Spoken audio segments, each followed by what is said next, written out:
Walang makapipigil ni John Bevere, 7 kabanata.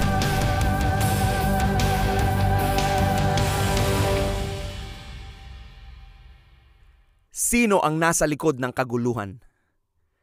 Dahil pinagkaloob niya sa inyo, hindi lamang ang manalig sa Kanya, kundi ang magtiis din naman alang-alang kay Kristo. Filipos 1:29. Nakakahikayat ang unang bahagi ng Filipos 1:29 dahil ipinagkaloob. Kung ating maririnig ang mga salitang ito nang hindi nalalaman ang mga salitang kasunod sa talata, tayo'y masigasig na magtatanong, ano nga bang ipinagkaloob sa akin? Anong pangako naghihintay sa akin? Ang sagot, maghirap para sa Kanya. Ano? Ang mabigyan ng pribileyo na maghirap ay hindi matatanggap ng pag-iisip ng maraming tao. Subalit ang Diyos ay hindi mandaraya. Imposible para sa Kanya na balakin man lang ang ganoong gawain dahil hindi siya sinungaling. Sa simpleng tingin, ang talatang ito ay mistulang isang panloloko. Subalit sa may pangunawa, ito ay totoong nakakapanabik na pangako. Alam ito ng mga lumalakad at nagpapatuloy sa paglago kay Kristo. Mula sa kaibuturan ng kanilang mga puso, mas matinding laban, mas dakilang tagumpay. Tingnan natin ang isang matapat na sundalo na dumaan sa matinding pagsasanay. Alam niya ang kahalagahan ng pakikipaglaban, na ito ay isang oportunidad upang magwagi.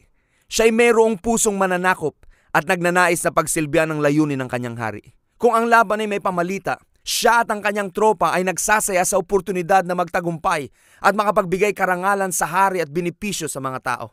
Ipinagkaloob ito sa kanya, alang-alang sa hari at sa kaharian, na maghirap sa labanan upang siya ay magtagumpay. Nakikita mo ba ang kaugnayan nito sa Filipos 1:29? Maari mong sabihin, ngunit hindi naman ako sundalo, wala akong balak na manakop. Kung ikaw ay nakay Kristo, ikaw ay totoong sundalo dahil ang binhi ni Kristo ay binigay sa iyong espiritu. Si Jesus ang pinakadakilang mandirigma na nabuhay dito sa daigdig. Pakinggan ninyong sinasabi ng Biblia tungkol sa Kanya. Sa katwiran, siya ay naghusga at siya ay nakipagdigma. Ang kanyang mga mata ay parang nagliliyab na apoy. Mula sa kanyang bibig ay matalas na tabak. Pahayag 19:11-12 at 15. Ikaw ay nilikha mula sa wangis at larawan niya. Taglay mo ang kanyang katangian. Dahil si Jesus ay mandirigma, ikaw din ay mandirigma. Kaya nga tayo'y paulit-ulit na pinaalalahanan tungkol sa pakikipaglaban sa bagong tipan. Katulad ng sinulat ni Pablo, hindi ito tulad ng isang paligsahan sa bandang hapon na maaari mong iwan at kalimutan makalipas ang ilang oras. Ito ay panghabang panahon, isang buhay o kamatayang pakikipaglaban hanggang wakas sa dyablo at kanyang mga kampon. Efeso 6:12. Gusto ko ang kapamaraanan kung papaano kinuha ng Bibliang The Message ang sinabi ni Pablo.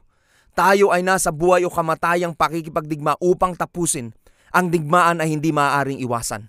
Sinulat niya ang katulad na mensahe sa simbahan sa Korinto. Tayo ay mga tao, ngunit hindi tayo nakikipagdigma sa pamamagitan ng mga plano at kapamaraanan ng tao. Ginagamit natin ang makapangyarihang sandata ng Diyos. 2 Korinto 10:3-4. Maliwanag dito na tayo ay mga sundalo sa isang espiritual na digmaan. Ikaw ay nilikha para sa labang ito. Ikaw ay mandirigma sa kaibuturan ng iyong puso. Hinihikayat tayo ni Pablo na kunin mo ang iyong bahagi sa kahirapan bilang isang tapat na sundalo ni Kristo Jesus. Ang isang sundalo na nasa aktibong serbisyo ay nagnanais na bigyang kasiyahan ng kanyang pinuno. 2 Timoteo 2:3-4. Kailangan mong tanggapin sa iyong puso at isipan dahil ito ang totoo. Kay Kristo, ikaw ay isang sundalo. Bilang sundalo, maaari mong tahakin ang landas ng isang duwag sa pamamagitan ng pag-iwas o pagtakbo sa labanan. O kaya naman maaari mong tahakin ang daan ng isang bayani sa pamamagitan ng masugid na pakikipaglaban upang magtagumpay. Nakalulungkot na kapag pinili mo ang una at maaalala ka bilang nang iiwan sa ere. Piliin mo ang daang nilalakaran ng magigiting at ikaw ay makatatanggap ng parangal para sa isang bayani mula sa iyong hari. Mahal kong kaibigan kay Kristo, alam ko na sa iyong puso ang pagnanais na bigyang kasiyahan ng iyong hari, maluwalhati siya at mabuhay para sa kanya. Kaya nga lang, kapag ang laman ay namayani, ito ang magpipigil upang makuha mo ang pribileyo na makabahagi sa kahirapan ni Kristo. Mula sa aklat ng Roma, mapapansin natin na tayo ay maghahari kasama ni Kristo. Maliwanag na talagang kailangan nating harapin at pagtagumpayan ng mga oposisyon at pagdurusa. Subalit dapat nating tingnan ito ng may magalak na pag-asam na ang pagtitiis ay pinagkaloob at hindi dapat katakutan. Mas matinding labanan, mas dakilang tagumpay. At sa kauli-hulihan ay may mas dakilang kaluwalhatian.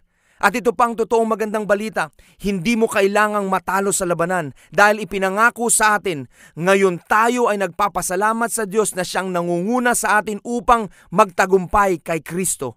2 Korinto 2:14. Hindi nang aabuso ng anak ang Diyos. Sa nakaraang kabanata, ipinakita natin ang mga sumunod na pangyayari matapos ang bautismo ni Jesus. Ang banal na espiritu ang nagdala sa kanya sa ilang, kung saan si Jesus ay tinukso sa loob ng 40 araw at gabi. Ang Diyos, hindi ang dyablo ang nagdala sa kanya sa ilang. Alam ng Diyos na ang kanyang anak ay susubukin ng matindi, subalit dinala siya roon para sa isang layunin. Ang prinsipyong itinuturo sa atin dito ay, hindi tayo dadali ng Diyos sa bagyo o unos na hindi niya tayo bibigyan ng kapangyarihan upang ating mapagtagumpayan. Ilagay niyo ang mga katotohanan ito sa inyong puso ng panghabang buhay dahil ito ang magpapalakas sa inyo sa gitna ng mga pagsubok. Ipinaliwanag na mabuti ni Jesus na hindi siya gumagawa o nagsasabi ng kahit ano na hindi galing sa kanyang Ama. Siya ay ganap na pinangunahan ng Espiritu ng Diyos. Wala akong ginagawa batay sa sarili kong kapangyarihan. Ang ipinapasabi lamang ng Ama ang siya kong sinasabi. Juan 8:28. Isang araw, pagkatapos ng maghapong pagtuturo sa maraming tao, si Jesus ay napagod. Meron akong ideya kung ano ang kanyang nararamdaman. Sa maraming beses na ako'y nagturo ng 4 o 5 beses ng buong maghapon, ako'y napagod ng husto. Maging sa aking pagsakay pa uwi ng hotel sa gabi, hindi ko na kayang magising pa para makipag-usap sa aking host sa lugar na iyon. Ito rin ang alam kong totoo kay Jesus. Dumating ang gabi at handa na siyang humimlay, ngunit pinangunahan siya ng banal na espiritu na sabihin sa kanyang mga disipulo na sumakay sila sa bangka at tumawid ng dagat. Sa kabilang ibayo ay may isang taong inaalian ng demonyo na kailangan nilang tulungang makalaya. Sumakay sa bangka at nakatulog kaagad si Jesus. Isang matinding unos ang bumugso sa dagat. 4 sa kanyang mga kasamahan ay sanay na sanay sa tubig, halos buong buhay nila. Alam nila ang lagay at galaw ng dagat at maging kung papaano harapin ang mga bagyong paparating. Subalit hindi ito pangkaraniwang bagyo. Kaya nang tumama ang malakas at sunod-sunod na alon sa bangka, ginising nila si Jesus at pasigaw na nagsabi, "Hindi ka ba nag-aalala na baka mamatay tayo?" Natitiyak nilang hindi nila malalagpasan ang matinding telepses na iyon. Sa kalagitnaan ng bagyo, sa palagay ninyo ang banal na espiritu at ang Ama ay natataranta? Naisip ba ninyo sa inyong imahinasyon na sila ay nag-uusap ng masinsinan? Mahirap paniwalaan ito. Hindi natin inaasahan o naisip ang bagyong ito ay darating. Anong gagawin natin? Hay nako, bakit ba natin sinabi kay Jesus na pumakabilang ibayo?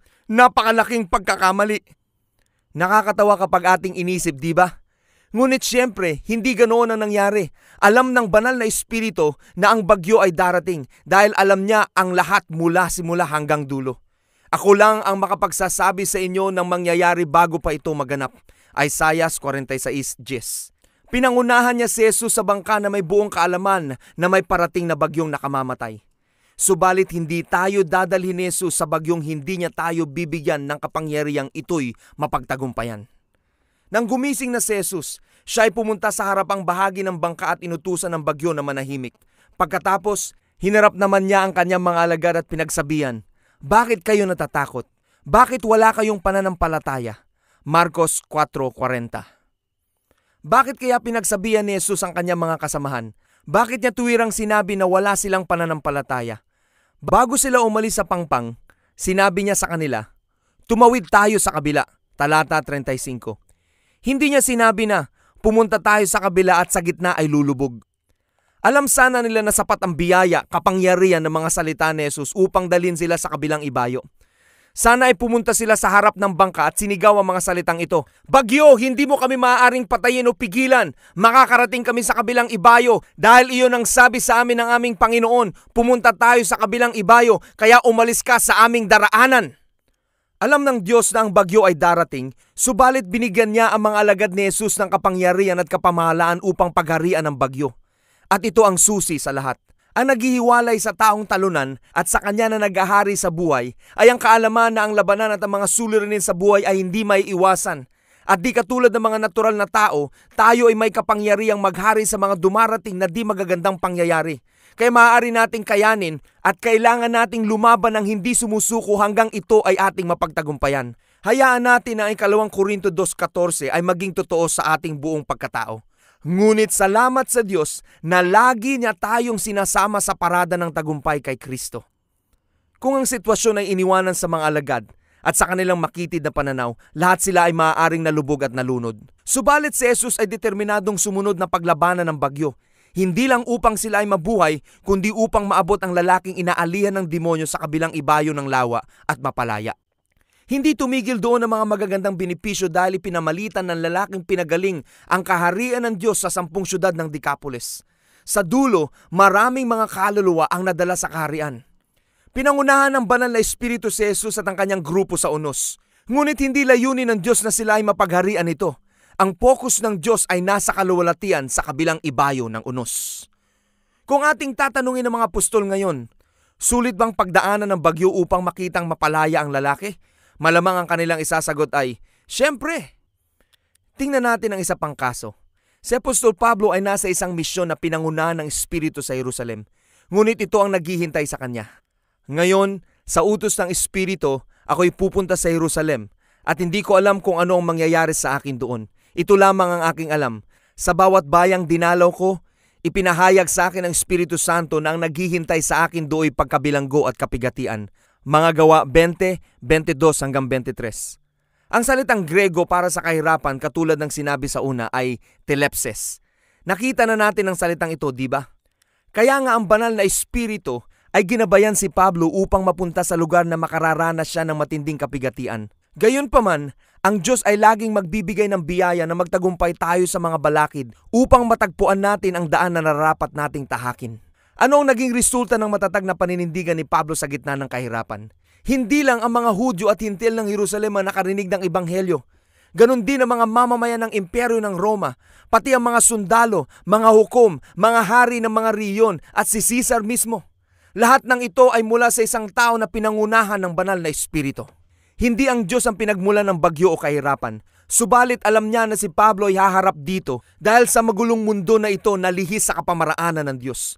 Gayunpaman, ang pag-ibig ni Kristo ang nag-udyok kay Pablo upang sumunod sa pangunguna ng Espiritu ng Diyos at nagbigay sa kanya ng biyaya upang ito'y mapagtagumpayan. Si Pablo ay nagbuod ng kanyang lakbayan sa kanyang mga sinulat. Mula sa lahat ng mga ito, mga kapigatian, ang Diyos ang nagligtas sa akin. 2 Timoteo 3:11. Ang mga salita niya ay katulad ng sinabi ng isang salmo o awit. Siya, ang Diyos, ang nagpalaya sa atin sa lahat ng kapigatian. Awit 54:7.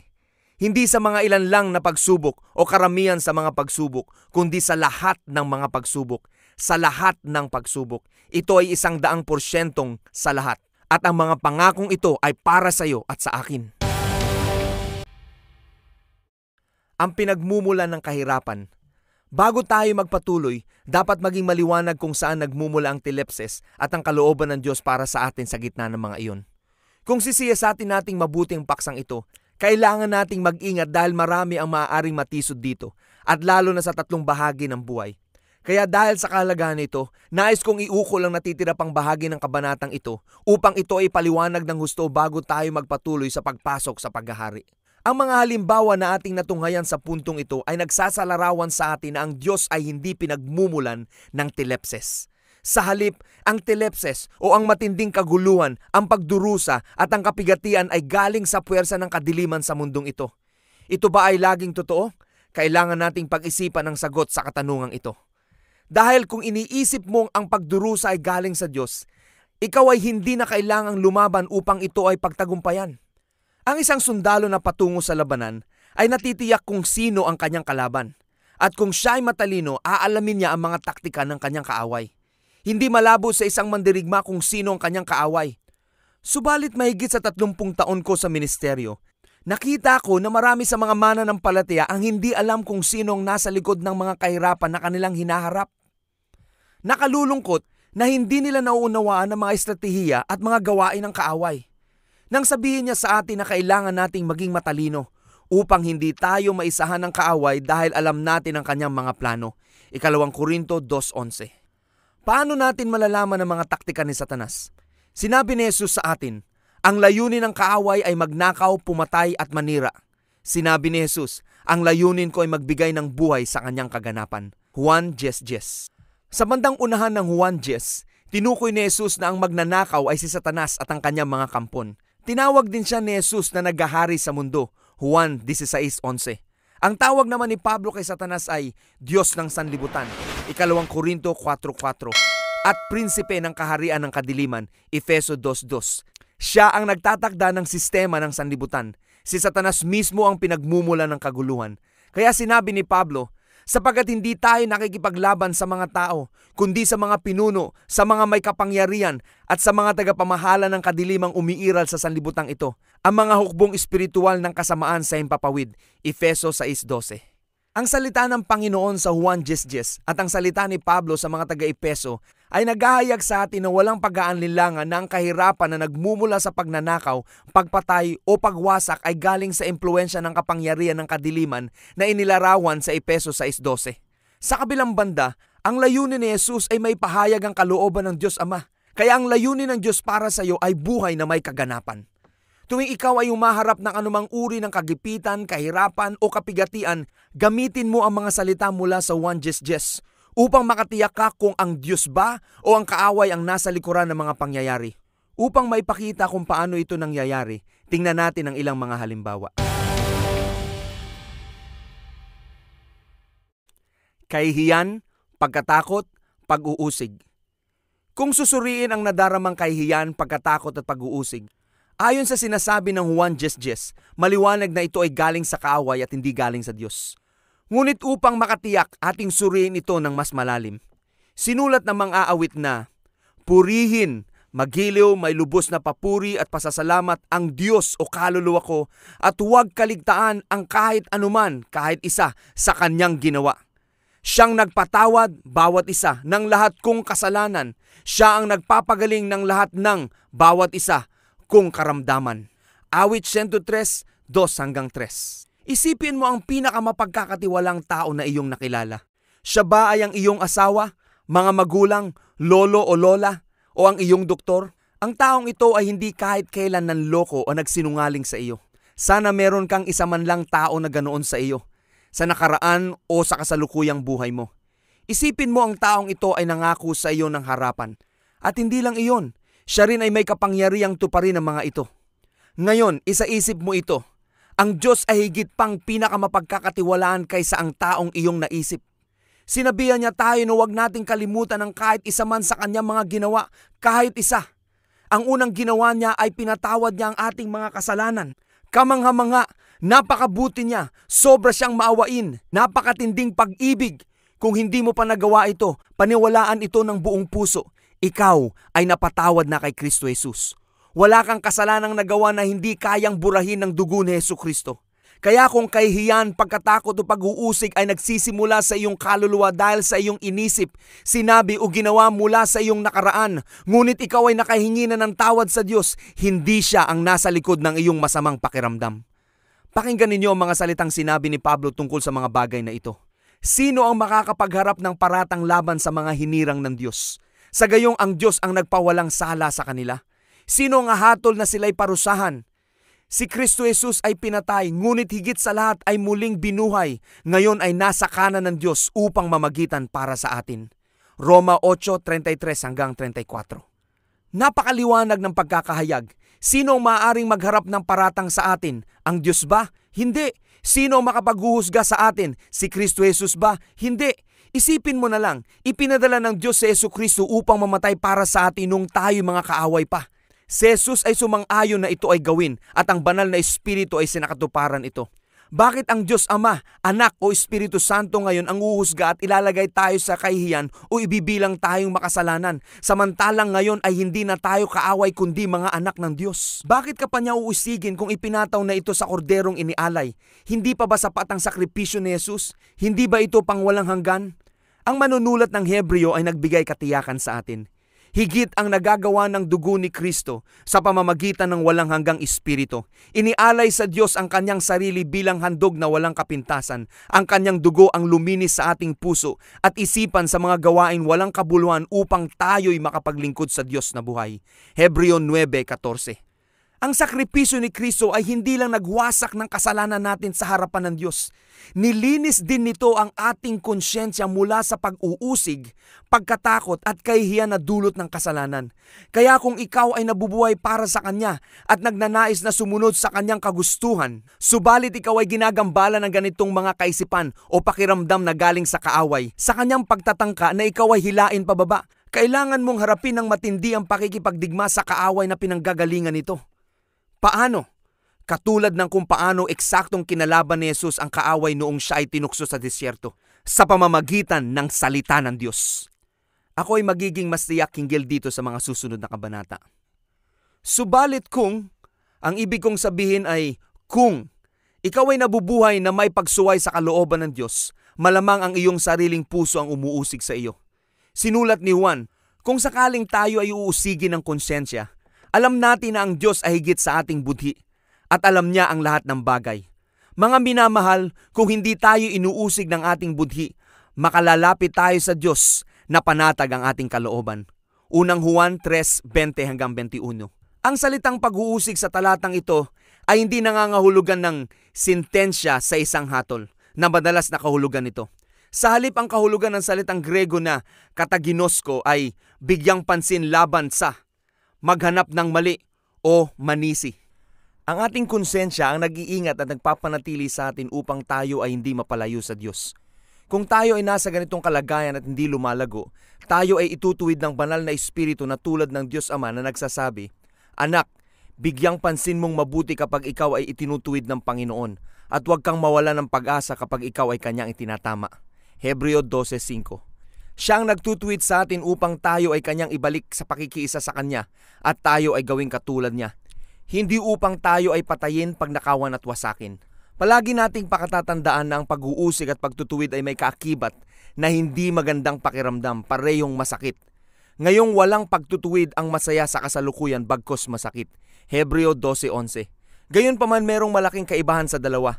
Ang pag-uusig ay hindi nagbibigay sa iyo ng daan palabas. Ito ay nag-iiwan ng kahihiyan, pagkatakot upang tayo ay pahirapan ng habang buhay. Ang pagtutuwid ay nag-aakay sa atin sa daan palabas. Ito ang daan ng pagsisisi. Ang pinakapunto dito, kung ang iyong konsensya ay nakaalam ng iyong pagsuway, lalong alam ng Diyos dahil siya ay mas higit kaysa iyong konsensya. Kaya paiksiin natin ang listahan ng ating mga pagkukulang sa Kanya. Magsisi tayo agad sa ating pagsuway at ito ay ating ipahayag sa Kanya. Patatawarin Kanya. Ganun lang kasimple. Sinulat ni Juan, "Sinulat ko ito sa inyo, anak ko, upang ikaw ay hindi magkasala. Subalit ang sinumang nagkasala, meron tayong isa na naninikluhod sa Ama para sa atin, si Hesukristo." Unang Juan 2:1. Pansinin natin na si Juan ay hindi nagsabi na kapag ikaw ay nagkasala. Hindi, ang layunin ay hindi ka na magkasala. Ang kamalayan sa pagkakasala, sin consciousness, ang nag-uudyok sa atin upang bumalik sa kasalanan. Subalit ang kamalayan sa tamang katayuan sa Diyos, right standing with God consciousness, ay ang magdadala sa atin palayo sa kasalanan. Ang kaalamang ito ang tutulong sa iyo upang maalala mo na ang kapangyarihan ng kasalanan ay naputol na sa iyong buhay at ang biyaya ay naibigay na sa iyo upang makalakad ka ng ganap na malaya mula sa kasalanan sa loob at labas. Dahil ang kasalanan ay wala ng kapangyarihan laban sa iyo, tiniyak ni Pablo, ikaw ay nasa ilalim na ng biyaya. Roma 6:14. Kaya ang layunin ay hindi magkasala. Ang biyaya ng Diyos ay nagbigay sa atin ng kapangyarihan upang magawa natin ang hadikaing ito. Subalit kung, muli aking binibigyang diin ang kung, tayo ay nagkasala, dapat nating harapin ito at manampalataya sa mga pangako ng salita ng Diyos. Kung ipapahayag natin ang ating mga kasalanan sa Kanya, siya ay tapat at matuwid na magpapatawad sa atin at maglilinis sa atin sa bawat karumihan. Unang Juan 1:9. Ang tapat ay nangangahulugang siya ay nagpapatawad sa bawat pagkakataon, kahit na sino ka o anuman ang iyong nagawa.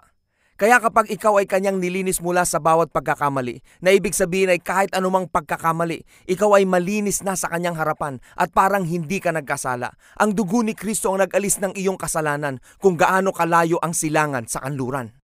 Ang isa sa mga balakid sa isang mananampalataya na naghahari sa buhay ay ang pagiging makasalanan. Kapag tayo ay nagpatuloy na makipaglaban sa kahihiyan, pagkatakot o pagkausig mula sa kasalanan na ipinahayag at pinagsisihan na sa buhay, ito ay nakakapanghina sa atin. Nakita kong marami mga tao na lumayo sa kanilang pananampalataya dahil sa sobrang pag-uusig at kahihiyan mula sa kaaway at hindi galing sa Diyos.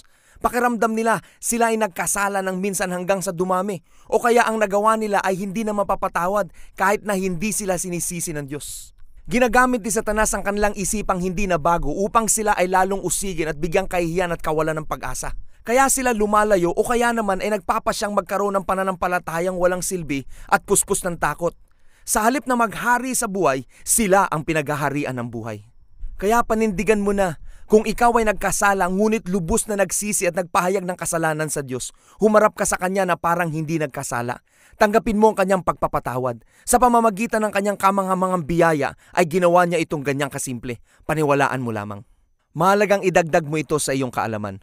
Kung ikaw ay totoong anak ng Diyos, ikaw ay magnanais na higit pa sa lahat ay bigyan siya ng kasiyahan. Dahil ang kanyang binhi ay nasa iyo. Subalit ang nagpapatuloy sa pagsuway ay hindi talaga isinilang na muli. Kung ikaw ay naghahanap ng lisensya upang magkasala, ikaw ay nasa delikado at mapandayang kalagayan. Sa tuwid na pananalita, ikaw ay hindi ligtas. Ang Biblia ay maliwanag na nagsasabi, sila na patuloy na nagkakasala ay hindi talaga nakakikilala sa Kanya o kung sino siya. Nagpapahayag na sila ay sa kampo ng kadiliman. Unang Juan 3:6-8. Kasakitan, karamdaman, o anumang kahinaang pisikal. Ating pagbalik-aralan ng katotohanan ng isinulat ng mga aawit. Purihin na may gilaw ng buong pasasalamat ang Diyos ng buong kaluluwa at huwag kalimutan ang lahat kahit isa man ng Kanyang ginawa. Siya na nagpatawad sa bawat isa ng lahat ng Kanyang mga kasalanan. Siya na nagpagaling sa bawat isa ng kanilang mga karamdaman. Awit 103:2-3. Muli, isipin mo ang tao na lubos mong pinagkakatiwalaan sa iyong buhay. Pagkatapos ay ituring mong di hamak na masigit na dapat pagkatiwalaan ng Diyos. Hindi siya sumisira sa kanyang mga pangako. Ang unang ginawa ng Diyos na nabanggit sa awit 103 ay tapat na nagpapatawad sa bawat mga kasalanan natin. At hindi lang dyan nagtapos ang lahat. Dahil sa ating mga nabubuhay ay iniutos na hindi natin dapat kalimutan ang iba pang biyaya. Ang Diyos na imposibleng magsinungaling ang nagsabi, pinagaling ko ang bawat isa sa inyong mga karamdaman. Hindi niya sinabing karamihan sa inyong mga sakit o kaya naman 98 ng inyong sakit. Hindi, ito ay 100% ng ating mga kasakitan. Ang kanyang pagpapagaling ng ating mga karamdaman ay bahagi ng katubusan na ginawa ng ating Panginoong Hesukristo, katulad ng pagpapatawad sa ating mga kasalanan. Sinabi na noong una pa lamang ni Isaias ang pagtitiis na pagdadaanan ni Hesukristo para lamang sa ating kalayaang espiritual at pisikal. Tunay ngang inialis niya ang ating mga kahinaan. Pinagaling niya ang ating mga karamdaman. Subalit inakala natin na iyo'y parusa ng Diyos sa Kanya. Ngunit dahil sa ating mga kasalanan, kaya siya nasugatan. Siya ay binugbog dahil sa ating mga kasamaan. Tayo ay gumaling dahil sa pahirap na dinanas niya at mga hampas na Kanyang tinanggap. Isaiah 53:4-5. Ang salitang Hebreo para sa kapigatian na isinulat ni Isaiah ay choli. Ito ay binigyang kahulugan ng Strong's Concordance bilang karamdaman, kalungkutan, kasakitan. Ang kilalang scholar sa Biblia na si Henry Thayer ay binigyan ito ng kahulugang pagdadalamhati, kasakitan, kalungkutan, karamdaman at sakit. Ang salitang ito ay natagpuan ng 24 na beses sa Lumang Tipan at 21 beses na ito ay naipahayag bilang sakit o karamdaman. Naisip ko na maliwanag sa mga talatang ito na ang choli ay tumutukoy sa mga salitang sakit o karamdaman. Ang Amplified Bible ay sumusuporta sa salitang ito. Tunay ngang dinala niya ang ating kalungkutan, mga sakit, kahinaan at mga problema. At sa kanyang mga latay na sumugat sa kanya, tayo ay naging ganap. Isaiah 53:4-5. Ang sinasabi naman ng World English Bible, tunay na dinala niya ang ating kasakitan at sa kanyang mga latay tayo ay gumaling. Ang sabi naman ng New English Translation, inalis niya ang ating mga kasakitan dahil sa kanyang mga sugat tayo ay gumaling. Hindi ito aksidente na ang mga awit at si Isaiah ay inilagay ang pagpapatawad sa mga kasalanan at kagalingan sa mga karamdaman sa isang pangungusap. Parehong bahagi ang mga ito sa katubusan na ginawa ni Jesus sa atin sa Kalbaryo. Sa Ebanghelyo, makikita natin na wala kahit isa man sa mga lumapit kay Jesus na tinanggihan upang gumaling. Hindi kahit kailan sinabi ni Jesus, kailangan mong tiisin ang karamdamang ito dahil tuturuan ka ng leksyon ng aking ama mula dito. Kaya lang naririnig ko ang mga mananampalataya at kahit na ang mga tagapagturo na sinasabi ang mga ito, kailangan nating maging totoo. Bakit magbabago si Jesus ngayon? Sinabihan niya tayo na siya ay pareho noon, ngayon at magpakailanman. Hebreo 13:8. Hindi niya tayo itataboy ngayon, tulad ng hindi niya tinanggihan ang sino man noong siya ay nasa mundo. Karagdagan pa rito, kung nananampalataya ka na ang Diyos ay maitinuturo sa iyo mula sa kasakitan, bakit ka pupunta sa doktor upang magpagamot? Bakit mo lalaban ang itinuturo ng Diyos sa iyo? Nakikita mo ba ang pagiging ilohikal ng kaisipang ito? Kahit na ang aklat ng mga gawa ay nagpapahayag na walang kahit isa mang lumapit at naganap ng kagalingan mula sa Diyos na tinanggihan. Kahit minsan hindi sinabi ng mga apostol, hindi namin alam kung kalooban ng Diyos na ikaw ay pagalingin, kaya umasa ka na lang na sana gustuin niya. Sa halip, ang kagalingan ay siguradong kalooban, hindi dapat tanggihan ang sino mang naghahanap dahil sabi ng Isaiah 53 at awit 103. Ang kagalingan mula sa karamdaman ay bahagi ng pagkatubos sa atin ni Jesus tulad ng kapatawaran. Kung itatapon natin ang isa, dapat itapon din natin ang iba pa. Hindi nalalayo sa nagaganap ngayon. Ang mga sakit, karamdaman o mga pisikal na kahinaan ay kasama sa pagnanakaw ng kaaway, pagpatay at paninira. Ito ay mga kahirapan na tiyak na dapat labanan dahil sa pinalaya na tayo ni Jesus sa mga ito sa pamamagitan ng kanyang sakripisyo sa krus ng Kalbaryo. Ang mga ito ay tiyak na hindi kalooban ng Diyos para sa ating buhay. Ang kabuuan ng katubusan na ginawa ni Jesus ay nananatiling matibay at kumpleto.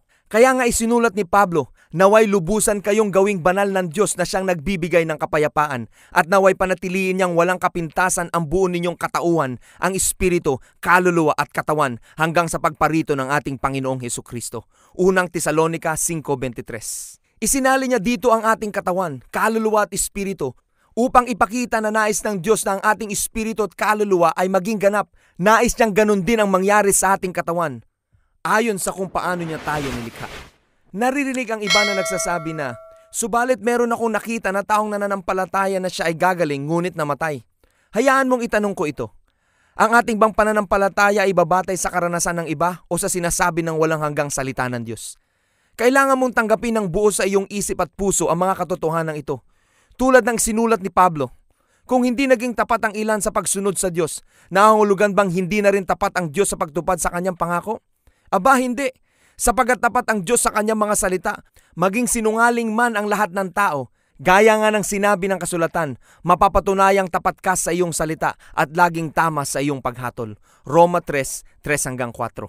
Sa madaling salita, hindi naman natin alam talaga ang pinaniniwalaan sa kanyang puso ng isang taong namatay. Maaaring paulit-ulit niyang sinasabi ang kanyang pananampalataya sa kakayanan ng Diyos na magpagaling. Subalit sa totoo lang, maaaring ito ay paraan upang maitago ang kanyang takot na hindi gumaling. Ang pananampalataya ay hindi nag-aalinlangan sa pangako ng Diyos sa ating puso. Ang isang tao ay maaaring magsabi ng isang bagay na inaakala niyang tama, subalit sa kaibuturan ng kanyang puso, iba ang kanyang pinaniniwalaan.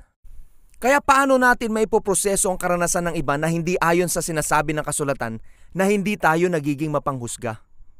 Halimbawa, may isang membro ng pamilya o kaibigan ang namatay dahil sa karamdaman.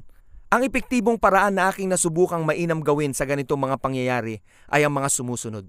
Ang salita ng Diyos ay nagtuturo sa atin na tayo ay nasa isang takbuhin. Sa takbuhin, ang isang kalahok ay merong linyang susundan. Kung ang karanasan ng isang tao ay hindi nakalinya sa mga saligang katuruan ng kasulatan, ito ay nararapat lamang na hayaan mo sa may-ari ng linya, subalit hindi mo dapat dalhin ito sa iyong sarili. Ito ay sa pagitan lamang ng taong iyon at ng Diyos, na isang mahabagin at matuwid na hukom. Sa ganitong paraan ang iyong pananampalataya ay hindi manghihina. Gayunpaman kung merong iba na nagpatotoo na nakalinya sa walang hanggang salita ng Diyos, ito ang kunin mong makakatulong sa iyong linya ng pagtakbo upang ikaw ay palakasin. Kinakailangan mo yakapin sa kaibuturan ng iyong kalooban ng sinasabi ng salita ng Diyos bago mo matanggap ang pangakong ito. At kapag ito ay iyong ginawa, ikaw ay hindi susuko sa iyong paniniwala, katulad ng isang taong nagngangalang Bartimeos. Noong iniwan ni Jesus ang Jericho kasama ang kanyang mga alagad, marami mga taong nakapaligid sa kanya. Isang bulag na ang pangalan ay Bartimeos ang nakaupo sa tabi ng daan. Nang malaman niya na si Jesus ay dumaraan, siya ay paiyak na tumawag sa Panginoon. Maraming nasa paligid na tao ang naggalit sa kanya. Pinagsabihan nila si Bartimeos na huwag gambalain ng guro, subalit lalo siyang sumigaw ng malakas. Ito ang isang lalaki na ang pundasyon ng pananampalataya ay katulad na nasa kanyang isip ang nasa kanyang puso. Kung si Bartimeos ay hindi na nananampalataya ng buong puso na ang Diyos ay nagnanais na siya ay gumaling, hindi na sana siya nagpursige. Lalo na pagkatapos na siya ay pagalitan ng mga taong nakapaligid sa kanya. Tumahimik na lang siya siguro at nag-isip ng ganito. Dahil si Jesus ay hindi na parito para ako ipagalingin, ito ay nangangahulugan na gusto ng Diyos na pagtiisan ko ang aking pagkabulag. Subalit si Bartimeos ay hindi naniwala sa kasinungalingang iyon. Tingnan natin ang kasunod na nangyari. Kaya si Jesus ay tumigil sa paglalakad. Marcos 10:49. Kamanga-manga, si Jesus ay pumunta sa Jerusalem nang nakatutok talaga sa layunin kung bakit siya pinadala. Siya ay nakatuon sa kanyang dapat gawin. Marami mga tao nakapaligid sa kanya at marami rin ang mga may pangangailangang pisikal. Subalit ang pangangailangang ito ay hindi pumigil sa kanya upang isantabi ang kanyang misyon. Ngunit ang bulag na lalaki na umiyak kay Jesus ay hindi mapatahimik. Walang pagkontra, walang pagpigil na nakapagpatahimik sa kanya. Ang kanyang tinig, hindi ang katahimikan ng iba ang nagpatigil kay Jesus. Si Jesus ay nagsabi, sabihin mo sa kanya na pumarito. Kaya ang mga alagad ay tinawag ang bulag na lalaki. Magalak ka, sabi nila. Halika na, tinatawag kanya. Marcos 10:49. Maliwanag na mga tao nakapaligid kay Bartimeos ay hindi mapagkalinga. Sa katunayan, sila ay kumukontra sa kanyang layunin. Gayunpaman, hindi siya naawat. Si Bartimeos ay hindi nagpapapigil sa kanyang pananampalataya. Inihagis niya ang kanyang balabal bilang pulubi at tumalon patayo at nagpaakay sa mga alagad na lumapit kay Jesus. Kaya tinanong ng Panginoon sa kanya, ano ang gusto mong gawin ko para sa iyo? Seryoso ba si Jesus? Anong klaseng tanong yan? Isang bulag na tao na inakay papunta sa kanya, tinanong pa kung anong kailangan? Hindi pa ba maliwanag bakit kailangang itanong pa ni Jesus ito? Siya ba ay bulag sa pangangailangan ng pulubi? Nang iinsulto kaya si Jesus? Tiyak na hindi. Ang Panginoon ay nagnanais na makita ang katibayan ng pananampalataya ni Bartimeos.